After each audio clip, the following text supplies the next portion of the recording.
जो भी ITI, diploma, 12th और बीटेक करके काफ़ी दिन से घर बैठकर अगर गवर्नमेंट जॉब का तैयारी कर रहे हैं, वो परेशान हैं अब प्राइवेट सेक्टर में जाने के लिए, उनके लिए best option NDT QA and QC best option रहेगा।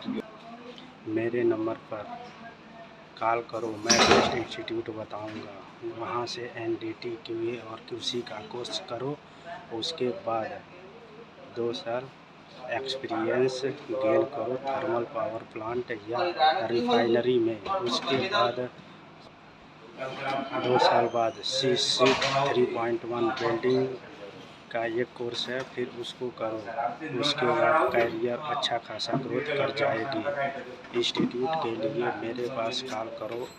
अगर कोर्स कर लेते हो जॉब नहीं मिलेगा तो मुझे बताना, मैं जॉब दिलाऊंगा 100%।